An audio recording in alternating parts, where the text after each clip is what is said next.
Welcome to this video. My name is Herbert, and today we'll be talking about how much it will cost you to be able to run a successful meta ad.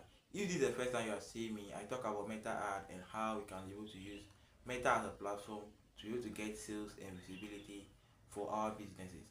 One of the questions that I get asked a lot is how much should I have before I can be able to run a successful meta ad. We'll be talking about this in this video. So now, but this is what I want to get. I'm not going to mention a direct figure for you to get, but I believe that if you go through all these steps, that's the meta ad budget reality, you will know what it actually takes to run an ad by doing your own calculation. So these are the 5 things that play a critical role in you determining how much you should spend in running an effective meta ad. So we'll be diving straight into all the 5 of them with time. Now the first one is that the algorithm needs data. Now this data is in the form of how your audiences are behaving, how they are responding to your ads, and this algorithm is able to determine the characteristics of those that are clicking on your ad and all that are making a purchase on your landing page. This is what the meta platform uses to know who your target audience are. So your budget also determines on the algorithm ability to gather data. The more budget you have, the more data that they are able to gather to give you the result that you are looking for. The second thing is that you are using a low budget. What happens is that you slow down the learning process. The learning process is what goes at the first stage, which is the algorithm learning, right? So if you have a very small budget, you're also restricting the ad from learning more about your audience that you are putting the ad in front of, those that are responding and those that are not responding. It is through this that the algorithm will know what to optimize for you, right?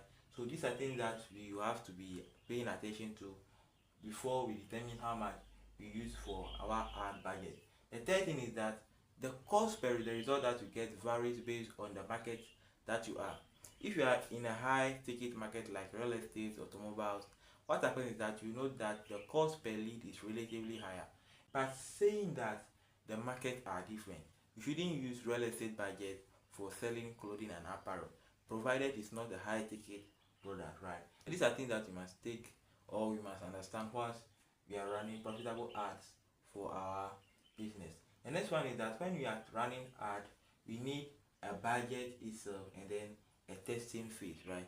Now the budget is what you use for the ad, and then the testing phase is the amount that you are using or the budget that you are using to test the ad to know what is working. Through the ad running process, you know that you have to be able to test some CTAs, some messages, some copies, the offer, right? These are things that we test, the creatives.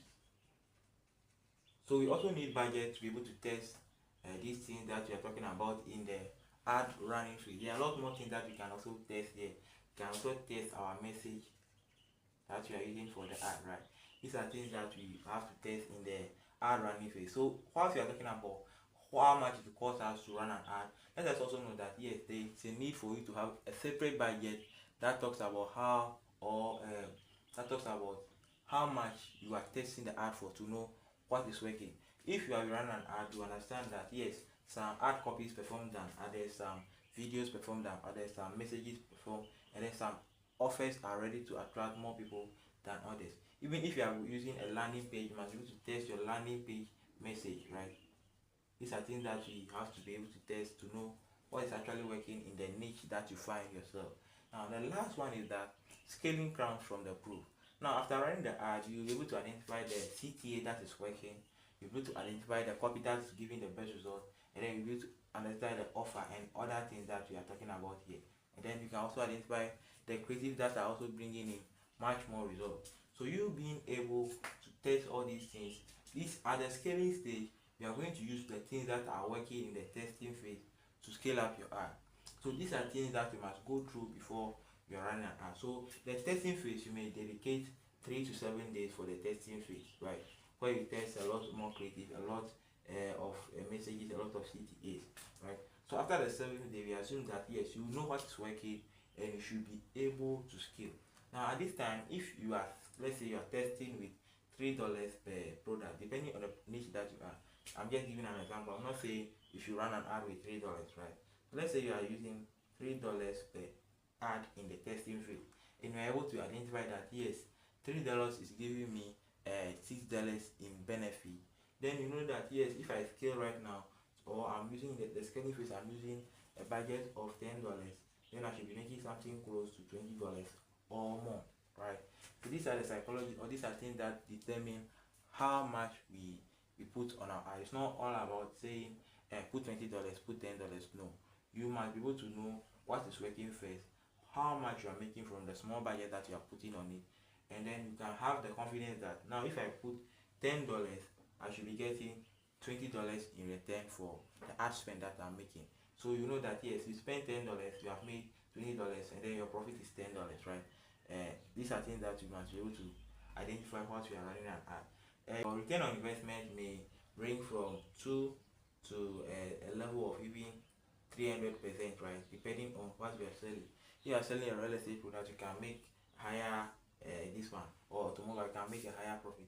But if you are selling a product like wigs and other things, you can get 2 times your investment into ad and then other stuff. So these are things that determine how much you run an ad for. And know that before you set up your ad, make sure that you go through this training and know what actually counts when you are running an ad. If this is the first time you are seeing my video on YouTube, my name is Herbert. I talk about meta ad and how you can be able to use it to increase our sales and visibility online. Don't forget to like, comment and share, and also check out my next video that I'm going to pin here.